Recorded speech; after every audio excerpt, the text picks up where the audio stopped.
Carlo Ponzi nació en Italia en 1882, pero se hizo conocido cerca de 1920 por las estafas que realizó en Estados Unidos y Canadá. Tanto fue así que dio origen a lo que en la actualidad se conoce como esquema Ponzi, que sigue generando víctimas en todo el mundo. Carlo Ponzi arribó a Boston, Estados Unidos, en 1903. Tuvo varios trabajos, aunque de todos fue despedido por intentar estafar o por querer robarle a los clientes. Probó suerte también en Montreal, Canadá, donde terminó arrestado durante 3 años por haber falsificado un cheque. En 1911, luego de ser liberado, volvió a Boston y rápidamente se involucró en el tráfico ilícito de inmigrantes italianos. Esto hizo que terminara nuevamente preso. Recién en 1919, Ponzi vio una nueva posibilidad de negocio. Ese año se abrió una oficina en Boston, desde donde vendía ideas de negocios a algunos contactos que tenía en Europa. Pese a que esta iniciativa nunca llegó a funcionar del todo, sí fue la punta del iceberg. Y es que una mañana recibió una carta de una compañía española solicitando una de sus publicaciones. En ella, el remitente adjuntó unos sellos de respuesta internacional. Estos eran cupones que permitían que una persona enviara una carta a otro país pagando el franqueo de respuesta de su corresponsal. Así fue como Ponzi cayó en la cuenta de que esos cupones no contemplaban las fortalezas de las monedas de los distintos países. Con lo cual, aquellos que fueran emitidos en un país cuya divisa fuera más débil, podían ser intercambiados en otro país en el que el precio fuera más alto. Así fue como comenzó la mayor estafa de Ponzi. En 1920 creó la empresa Securities Exchange Company para poner en marcha este esquema. Comenzó a buscar interesados de participar en este negocio en su entorno, prometiendo que duplicaría las inversiones hechas en un plazo de 90 días. Aquellas primeras personas que participaron recibieron a cambio grandes sumas de dinero en intereses, tal como Ponzi lo había prometido. Así fue corriéndose la voz y cada vez más personas querían formar parte de este negocio, por el que lograban duplicar sus ganancias en cuestión de días. Y comenzó a escalar. Las personas invertían los ahorros de toda su vida, y en lugar de tomar las ganancias, las reinvertían. Para mayo de 1920 ya había ganado $420.000. En junio había recibido inversiones por $2,5 millones y en julio estuvo cerca de cobrar $1 millón por día. Ajustados al día de hoy, estos son los montos que generaba la estafa de Ponzi.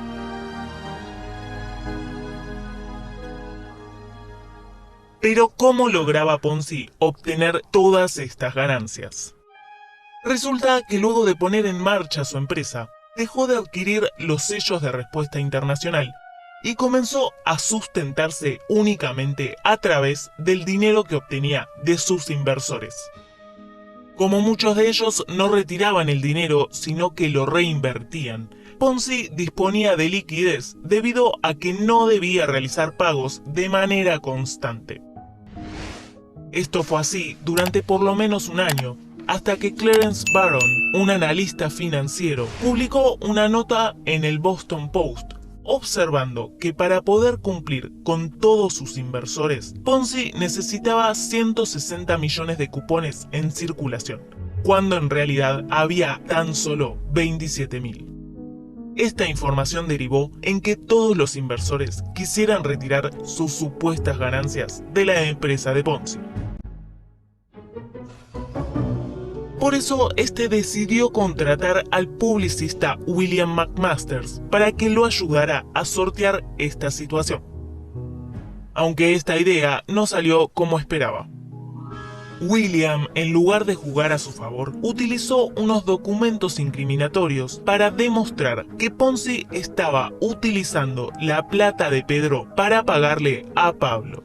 Este testimonio fue la verdadera debacle de Ponzi. Quienes confiaron en él llegaron a perder 20 millones de dólares de aquel momento. En noviembre de 1920, Ponzi fue a prisión por fraude.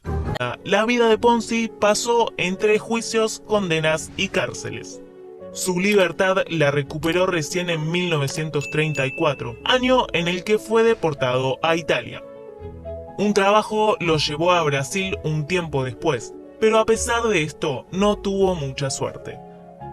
Rápidamente quedó desempleado y comenzó a tener varios problemas de salud, hasta que al final murió en un hospital de caridad en Río de Janeiro en enero de 1949.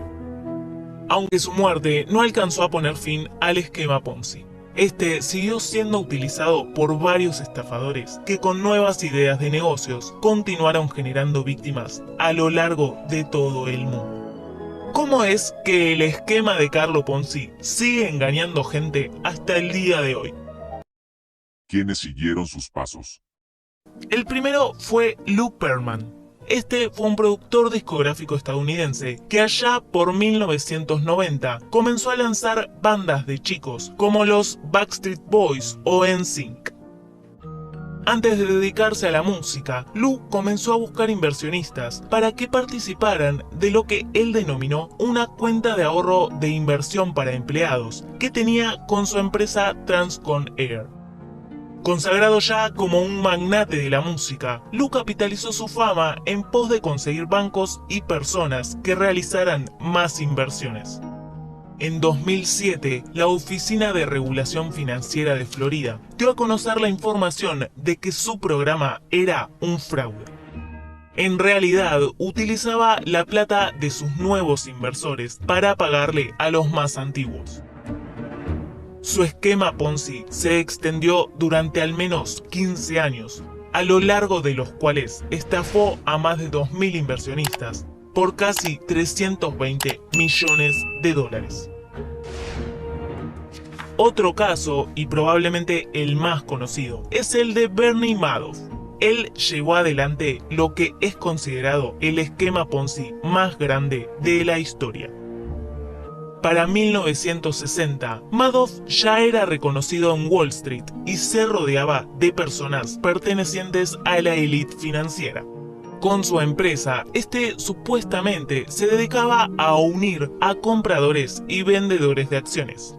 Pero en realidad estaba llevando a cabo un auténtico esquema Ponzi en el que utilizaba el dinero de sus nuevos inversores para pagarle a los más antiguos las ganancias prometidas. Fue descubierto recién en 2008, producto de la crisis financiera global.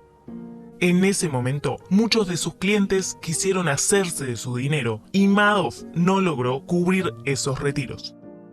Una de sus víctimas fue la fundación benéfica del reconocido director de cine Steven Spielberg. Su estafa se prolongó durante 2 décadas y rondó los 65 millones de dólares, y por eso fue condenado a 150 años de cárcel. Otro que se inspiró en Carlo Ponzi fue Robert Stanford, ex financista estadounidense. Él era el presidente de Stanford Financial Group, un banco con sede en Antigua. En 2009, la Comisión de Valores de Estados Unidos acusó a Stanford de haber realizado un esquema Ponzi masivo.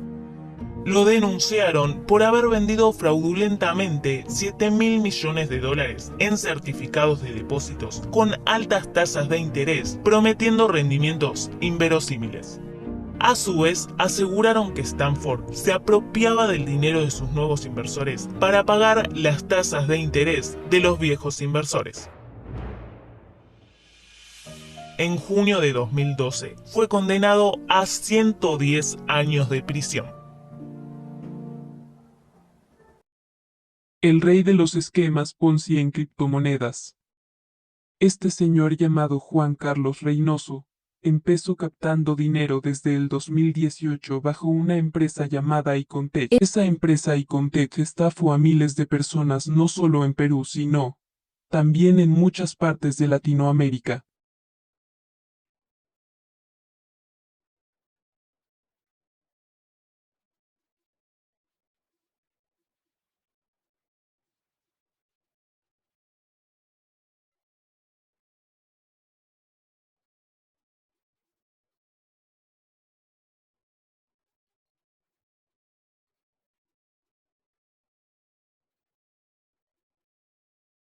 Ahora, tiempo después de caer y conté, vuelve el señor Reynoso, con otra maravillosa empresa llamada Omega Pro, que en sus inicios ofrecía rentabilidad del 300% y al cabo de 16 meses devolvía sus rentabilidades.